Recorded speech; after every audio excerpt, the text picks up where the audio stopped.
What's going on, you guys? Charles here from the Traders Corner. Today we're going to be talking about options and what those are, and we'll get into the basics of what are calls and puts. And then in the subsequent video, we'll look at some four basic option strategies that you can look to implement now in either algorithmic trading or into your portfolio if you're willing to take on that risk. Because with anything in trading, there is risk with options trading, right? So let's look at options and basically what they are. So options are what's called a financial derivative. So what is a derivative? Basically just means its value is based on another asset or security generally, right?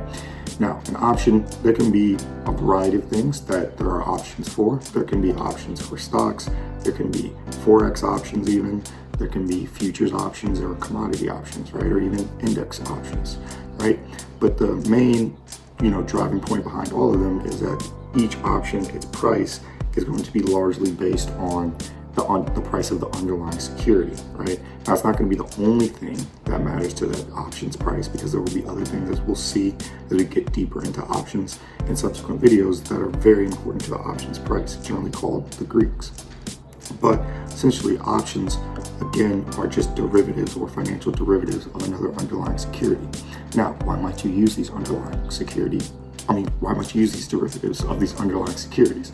Well, since they are derivatives, they can be used to hedge positions in securities that you already own. So let's take me, for example, right? I'll give you one stock that I own in my portfolio is Apple, right? And so because of that, I might, say for example, write a call on Apple if I own 100 shares. That's a covered call strategy, right? And in that sense, it provides some income. And that's another reason why you might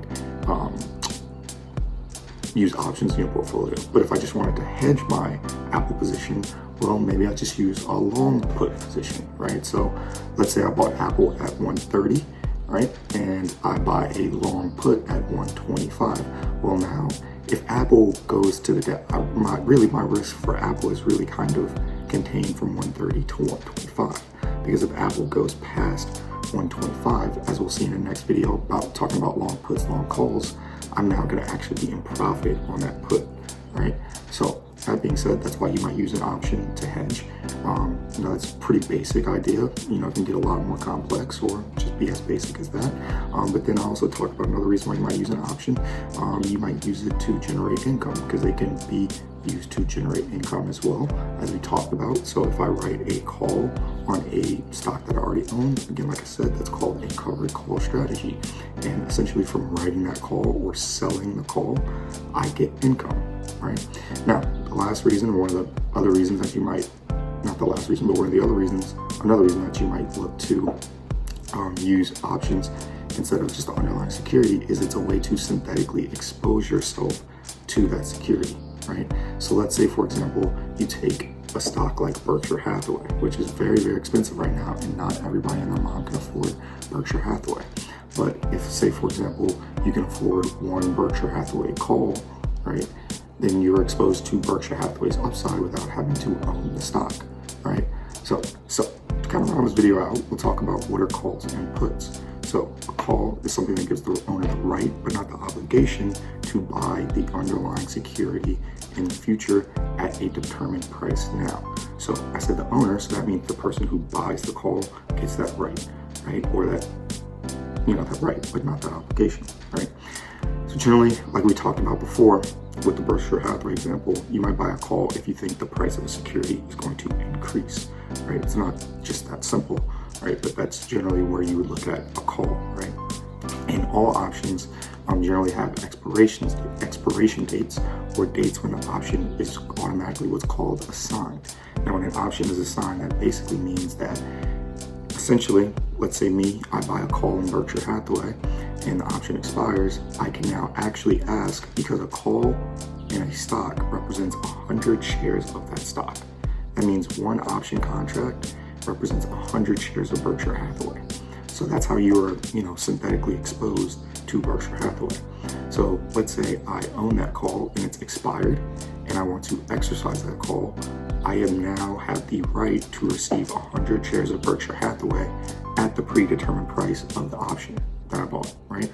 So that's essentially what a call is. Now, a put is essentially the flip side, where essentially it gives the owner the right, but not the obligation to sell a security, to sell the option, to sell a security in the future, right?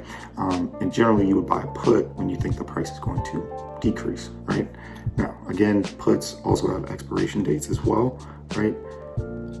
But essentially, it's, if you just think about a put, it's just a call in reverse, right? So instead of, the obligation, the right but not the obligation to buy the security in the future, you have the right but not the obligation to sell the security in the future, right? Now, again, the thing about puts though is because they have that expiration date, you do have to be a little bit careful of it, because the date when the put expires and it's automatically assigned, the underlying security is actually delivered to the put seller. So what does that mean? Well, if it's delivered to the put seller, that means if I buy a put, it means on the day of expiration, if I'm still long that put, I have to sell 100 shares of that put to somebody else, right? So if I have to sell 100 shares of that put, I need to have 100 shares of that company or that stock or whatever underlying security it is that you're trading on hand, right? Otherwise, you're gonna have to borrow it from your broker, and now you're gonna be short of stock. So that's just understanding kind of the difference between calls and puts, and that's a very important distinction right there in terms of what happens at expiration. Because while they're kind of the reverse of each other, they're not the same in terms of what happens at expiration. They're actually very different in terms of what happens at expiration, especially if you're the person buying the put, right? Or buying the call. So hope you guys enjoyed this video. Hope it provides some value to you guys. Join us again next time. Thank you.